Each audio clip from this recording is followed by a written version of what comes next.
Hello and thanks for joining us. This is the World News at 12 on Voice of the People 90.3 FM. I am Solomon of FM. First, our top stories.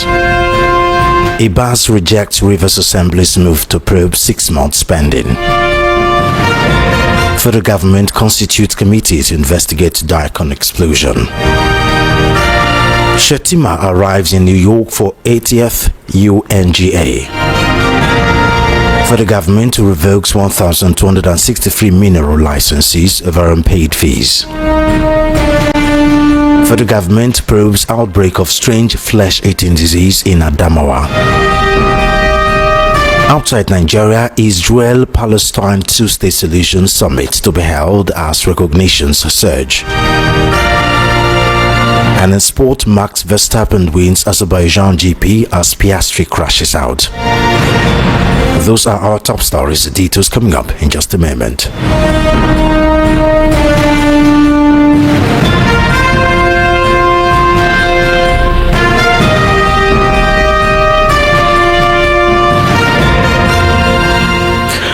We begin the world news at 12 with a story that the immediate past Rivers State Administrator, Vice Admiral Leboketa Ibas, retired, and the Rivers State House of Assembly may be gearing up for a showdown following the Assembly's decision to probe the state expenditure over the last few months under the sole administrator. Ibas ceased to be the administrator of the oil-rich state on September 17th following the end of the 6-month emergency rule, as President Bola Tinubu directed the suspended state governor Siminalayi Fubara, his deputy and the State House of Assembly members to return to office from the previous Thursday. The Rivers State House of Assembly, presided by the Speaker Martin Amawele during his first plenary after the end of the emergency rule, said it would investigate the state expenditure during the 6th month of emergency rule. According to the resolutions of the House, to explore the process of knowing what transpired during the emergency rule with regard to spending from the Consolidated Revenue Fund for the award of contract and other expenditure. Findings showed the Rivers State received at least 254.37 billion naira from the Federation Account Allocation Committee between March and August 2025 under the tenure of the sole administrator. This figure is based on an analysis by FAAC data from the National Bureau of Statistics and other sources. While the NBS has released official breakdown of up to June, the figures for July and August were collated from document presented by FAAC meetings obtained.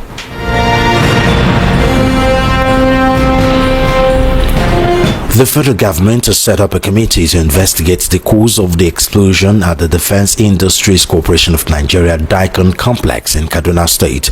On Saturday, Nigerians woke up to the news of an explosion at the ordnance factory disposal pit of the factory. Although the official report indicated just one death, other confirmed sources reported about 4 fatalities, while others sustaining various degrees of injuries. In a televised interview on Monday, the managing director of Beacon Security and Intelligence Limited and the former head of security at the Senate, Kabir Adamu, said the incident is currently being investigated by the federal government. He described the explosion as worrisome. According to him, the Minister of Defense, Mohammed Badaru, has visited the facility to assess the situation. According to a statement signed by the Dicon Public Relations Officer, Maria Sambu, the explosion happened during the first phase of controlled destruction of expired explosives and other hazardous materials stored at the facilities. And at the factory, Adamu, however, argued that the explosion could have been prevented. According to him, local production of weapons will save the country a huge money spent on the importation of security apparatus. He advised that the report of the committee already set up by the government should be awaited instead of jumping to a conclusion on the reason for the explosion. Vice President Kashim Shettima has arrived in New York, United States of America, to attend the 80th week-long session of the United Nations General Assembly, scheduled to hold in the city from Monday, September 22 to Sunday, September 28, 2025. The Vice President, who is representing President Bola Tinubu, is set to deliver the nation's national statement at the global event, participated in the UN High-Level General Debate, and attend various side events. While in New York, the Vice President will announce Nigeria's new Nationally Determined Contributions (NDCs) under the Paris Agreement and attend the high-level roundtable of the global champions on adequate and affordable housing, present Nigeria's national statement, and engage in several bilateral meetings and other engagements. Speaking on Nigeria's target for this year's UNGA, Foreign Affairs Minister Ambassador Tugar said Nigeria is championing the United Nations Global Convention on Taxation, which is very central on the ongoing push to reform the global finance architecture. The minister noted that Africa is the only continent or grouping that has a common position on what should be done when it comes to reforming the UN Security Council, insisting that Africa should have a minimum of 2 permanent seats based on what is referred to as the Azulwini Consensus and the Sarte Declaration.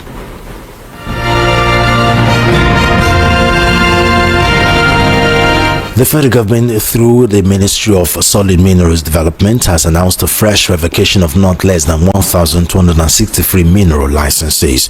These licenses, which will now be deleted from the Electronic Mining Cadastral System portal of the Nigerian Mining Cadastral Office, include 584 exploration licenses, 65 mining leases, 144 quarry licenses, and 470 small-scale mining leases. The Minister of Solid Minerals Development, Dele Alake, gave the revocation announcement in a statement issued by Special Assistant on Media, Segun Tomori, in Abuja. The minister explained that the directive was issued due to the company's failure to comply with the requirement of paying their annual service fees. The latest revocation brings the total mineral titles revoked under the current administration to 3,794, including 619 mineral titles revoked for defaulting in paying annual service fees and 912 for dormancy last year. By opening up the areas formerly covered by these licenses, the revocation is expected to spur fresh applications by investors looking for fresh opportunities.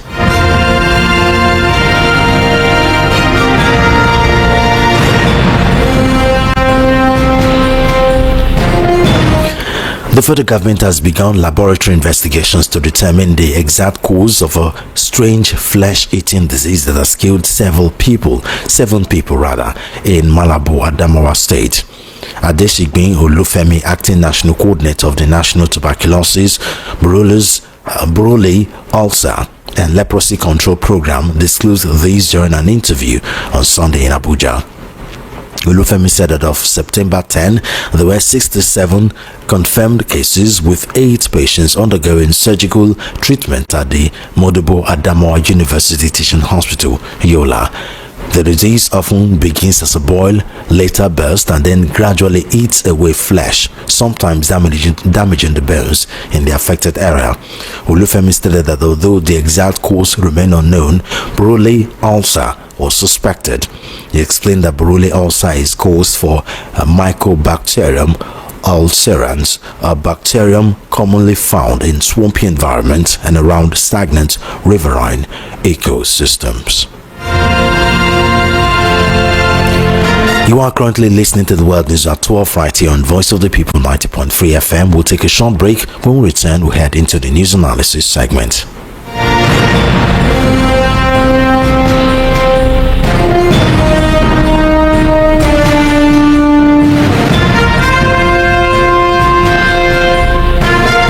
If you're just tuning in, this is the World News at 12 on Voice of the People 90.3 FM, and your right here is the analysis segment with Peter Anosike.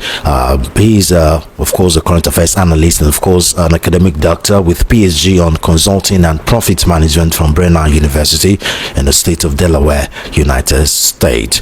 Dr. Anosike, thank you for joining us on the News at 12. Thank you for having me. So you are also the author of the book Abuse of Power, How Democracy Turned into Tyranny of the Few.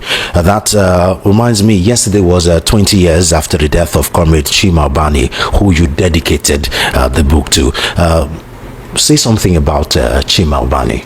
Well, Chima Obani is one of the few credible, sincere activists put in the country. One of the few, because they are very, very few. All these people that you are seeing in the country as activists are just wearing masks. They protest in the day, in the night, they go and collect money from government. Understand? So Chima Obani is one of the few sincere activists that we have in the country.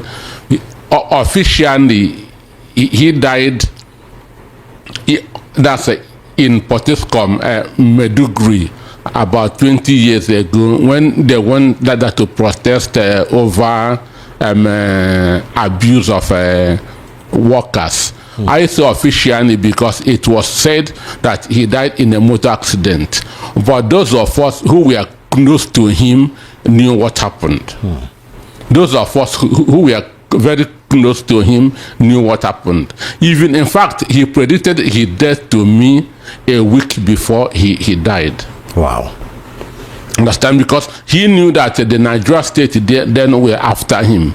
Because they have done everything for him to compromise or to live or the struggle, but he refused. So the only way is for him to disappear. And that's exactly what happened. And they said that it was an accident, that's a motor accident. Understand? So he died in company of one Vanguard photo editor in the accident. That's along Potiskum Maiduguri Road. Understand? So yesterday was 20 years. So the book was dedicated to him and other activists like Beko Ramsin Kuti, Bamidele Aturu. These are sincere activists. Then Omoyende Sowore. And the foreword of the book was written by Comrade Ibuchukwu Ezike, who took over from Chima Obani. Even before Chima Obani died, he told me that his concerns who will succeed him, because most of the activists that we are seeing around are not sincere. That's what he told me. That his concern is who will succeed him.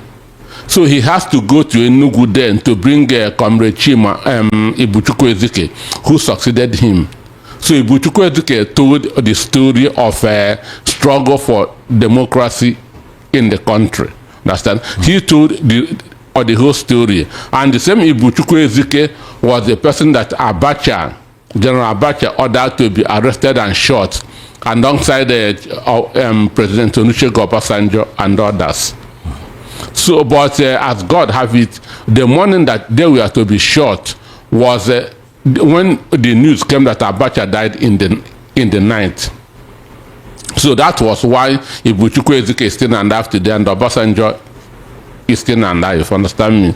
So the book is in Amazon, and whoever wants to read about the struggle for democracy in Nigeria can just search Peter Nosike in Amazon. Okay, thank you very much. Let's go to the topic for the day, where the immediate past River State Sole Administrator, Vice Admiral Ibok Bans retired, and the River State House of Assembly may be gearing for a showdown following the Assembly's decision to probe the state expenditure over the last few months of the Sole Administrator. We know in a normal situation, what should happen. You know, as a government is leaving, you hand over proper documents to the incoming government, irrespective of whether you're the same party or a different political party. In every sane line, that is what happens. And then probes are done to positively or negatively to make sure that the incoming government is getting the right and proper documents to continue from where the last government stopped. But we know in Nigeria, well, that's not usually the case. Government is continuum is not exactly applicable to government in Nigeria. But be it as it may, this is a surprising move when you consider the Amowele-led River State National Assembly is a pro-Wike National Assembly, State Assembly rather, is a pro-Wike / pro-Tinubu assembly, and many of them, some of them were in support of a sole administrator, considering they wanted to impeach Governor Siminalayi Fubara. So this is a twist, don't you think so? That they want to probe the immediate past sole administrator. Well, for me, one, I'm not in support of Iba's administration because it was an abuse of democratic process. There's no way you can remove elected people and impose an unelected people on the unelected person on the people. So what happened in Rivers State in March 18 is abuse of democracy. It's abuse of power. So, but those that are calling for the probe doesn't understand how these things work. Under state of emergency, under war, there's no accountability anywhere in the world. Under state of emergency, under state of war, no government gives account. So those who are expecting him to account doesn't understand that the system, because he is not going to account to anybody. He came under a kind of a war period, allegedly, because I know that what happened is it's for Tinubu to inherit to win Rivers State, which he has to plant some APC seeds in the state. That's to control all the structure of Rivers State, which is now in the hands of APC. So this is just a waste of time because they cannot probe him. They cannot. He has done the bidding of Tinubu, who sent him, and he has done what Tinubu wants. So just a phone call and everybody will stay calm. Understand? So even anywhere in the world, that's why this security fund that are being given to governors, you cannot ask them to account for it. Even in the United States, where we borrowed that idea of giving governors this security, this money, they don't account for it. So nobody can account for money spent under war situation or under state of emergency. So it's just like Benjamin Netanyahu of Israel, telling him to account for the money that is being spent that's under Israel Gaza. No. It's not done. But when you look at the money that there was earmarked for the 6 months, I mean, is enough to raise eyebrow and say, hey, let me look into it. I mean, 254.37 billion naira in 6 months. Under emergency rule. It's gone. It's used for security. You don't account for security funds. I mean, but we all know there was no war in Rivers State. It was just a political crisis. Why state of emergency? Between a successor and his predecessor. He came in under state of emergency. Understand? He came in under state. So I'm telling you what the Constitution says, what the law says, not what the people think. Even if it's $1 trillion that he was spent, you cannot ask him to account for it because of the situation that he came into. It is not an ordinary situation. But the Rivers State House of Assembly should be able to know this. I mean, they have lawyers in their midst, or if not anything, they should know the law. Why do you think they would want to probe into the 6 months spending, considering they understand the circumstances? Because they want to do good in the eyes of the Rivers people. They want to fight for us. Understand? They want to fight for us. So that is it. But he's not going to account for anything. He will not even come if they invite him. In other words, you think they're trying to put on a show? It's a show. It's a show to do good in the front of Rivers people, because the money rings bell, isn't it? I mean, it's a lot. With his 6 months. So it's an illegality, and illegality will always bring forth illegality. So he's not going to account for anything. In other words, the money is just gone, disappear like that. But the money is gone. Wow, that's unfortunate. Thank you very much, Dr. Peter Anosike, for your time. Thank you very much. Yeah, thank you for having me.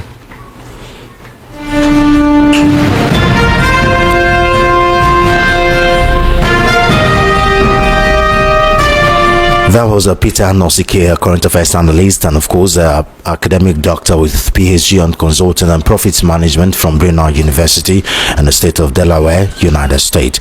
For a quick look at what's happening outside Nigeria, France and Saudi Arabia are preparing to host a one-day summit at the United Nations, a day before the start of the General Assembly UNGA, both of which will be heavily focused on Israel's war on Gaza and the elusive two-state solution. At the UN's headquarters in New York, world leaders will convene on Monday, that's today, to revive the long-stored notion amid warnings that a contagious Palestinian state could vanish altogether as a result of Israel's hegemonic moves in both Gaza and the occupied West Bank.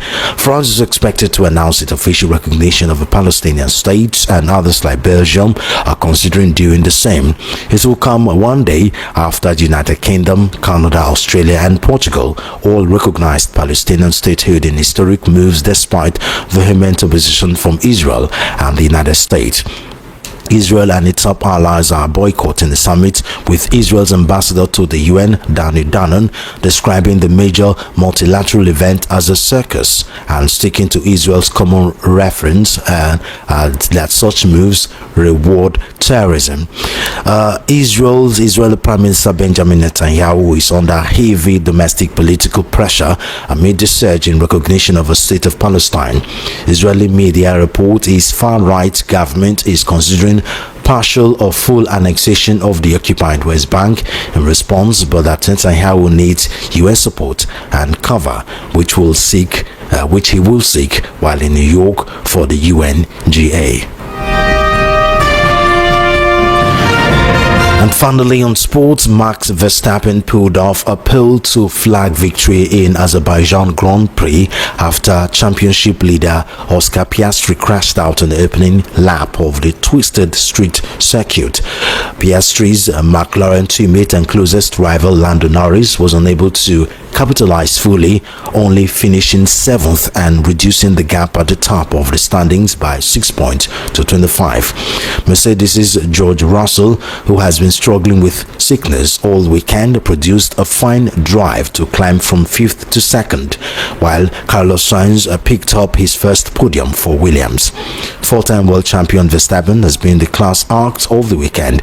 He made a clean getaway while others bumped and brushed around him and eased his way to a 67th Grand Prix win. And with that, sports news will end the world news at 12 on Voice of the People 90.3 FM. But before we go, let's take a look at the headlines again. IBAS rejects Rivers Assembly's move to probe 6 months spending. Federal government constitutes committee to investigate Daikon explosion. Shettima arrives in New York for 80th UNGA. Federal government revokes 1,263 mineral licenses over unpaid fees. Federal government probes outbreak of strange flesh-eating disease in Adamawa. On international news, Israel-Palestine two-state solution summit to be held as recognition surges. And in sports, Max Verstappen wins Azerbaijan GP as Piastri crashes out. And that's the world is at 12. I am Solomon of FM. Do follow our social media handles at VOP903FM. Subscribe to our YouTube channel at VOP903FM. Good afternoon and thank you for listening.